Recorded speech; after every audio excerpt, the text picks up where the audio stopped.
అందరికీ good morning. ఈరోజు ఏంటి పొద్దున్నే మిరపకాయలు అనుకుంటున్నారు. చల్ల మిరపకాయలు, బుడ్డ మిరపకాయలు అంటారు కదా. చల్ల మిరపకాయలు చాలా బాగుంటాయండి.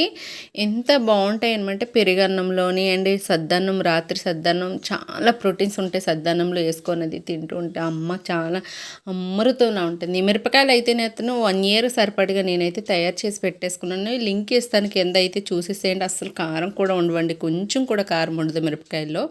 అంత బాగుంటుంది అన్నమాట. నైట్ అయితే నేను సద్దన్నం వేసుకుంటున్నాను చూడండి. ఈ సద్దన్నంలో వచ్చి కొంచెం పెరిగి సాల్ట్ వేసుకొని కలిపేసుకొని తింటే అమృతం అనమాట. అస్సలు ఏది కూడా తీసిపోదు. మా చిన్నబాబు ఒక్క మెతుకు వదలకుండా తిన్నాడు. చిన్నబాబుకే తయారు చేశాను, ఈ ప్లేట్లో పెట్టాను, నేనైతే తర్వాత తిన్నాను. ఒక్క మెతుకు కూడా అసలు వీడియో తీస్తుంటే గోల్ పెట్టేసాడు. తొందరగా వేసి మిరపకాయలు చూస్తుంటే ఆకలేసేస్తుందంట. తనకి కడుపుకి ఆకలేదు, మిరపకాయలు చూస్తుంటే ఆకలేస్తుందంట. అంత ఇష్టంగా సగం మిరపకాయలు అయితే తనే తినేసాడు. అంత బాగుంటాయి. అసలు కారం ఉండవు కదా మనకి ఫస్ట్ ఆఫ్ ఆల్. అండ్ సద్దన్నం సలవ కదండి. ఆ మిరపకాయలతో పాటు తిన్న వేడి రాదు, ఏమీ కూడా కాదనమాట సద్దన్నం సలవ వల్ల. ఇలా ట్రై చేయండి. నిజంగా నైట్ అన్నం సద్దన్నం తినడం వల్ల ఎన్నో ప్రోటీన్స్ ఉంటాయండి. ఎంతో ఆరోగ్యంగా ఉంటారు పిల్లలు, పెద్దవాళ్ళు కూడా. నేను ఎక్కువ తింటానమాట. టిఫిన్ చేసిన రోజు పిల్లలకు పెట్టినా కూడా నేనైతే టిఫిన్ ఇదే తింటాను ఎక్కువ శాతం.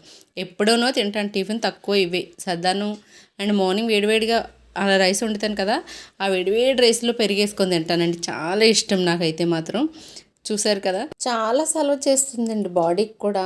ఒక్క మెతుకైతే వదలకుండా తినేసాడు మా బాబు మాత్రం. అయితే మాత్రం చాలా బాగుంటుంది. మీరు కూడా ట్రై చేయండి ఒకసారి, ఎలా ఉందో. చాలా సలవ చేస్తుందండి. ఎన్ని ప్రోటీన్స్ ఉంటాయో ఈ అన్నంలోనండి. నైట్ అన్నం చాలా ప్రోటీన్స్ ఉంటాయి. ఇంకా ఆ మిరపకాయల కోసం అన్నం తిన్నామండి. అన్నం కోసం మిరపకాయలు కాదు, మిరపకాయల కోసమే అన్నం తిన్నాం. ఆ మిరపకాయలు చూసి ఆకలిని తొందర పెట్టేమన్నాడు. ఒక్కొక్క ముద్దకి ఒక్కొక్క మిరపకాయ అనమాట. ఒక స్పూన్ మిరపకాయ పెట్టుకుంటే, ఒక రైస్ పెట్టుకుంటే ఒక స్పూన్ మిరపకాయ, చిన్న బుడ్డ మిరపకాయలు కదా, ఒక్కొక్క స్పూన్తో ఒక్కొక్కటి లేపియొచ్చండి. అంత బాగుంటుంది. నచ్చితే లైక్ అండ్ షేర్, కామెంట్. ఎంతమంది తింటారో ఖచ్చితంగా కామెంట్ చేయండి. కొత్తగా చూసే వాళ్ళు బెల్ ఐకాన్ క్లిక్ చేసి ఖచ్చితంగా నోటిఫికేషన్ మీకు నేను పెట్టే వీడియోస్ అయితే వస్తాయి. Bye bye.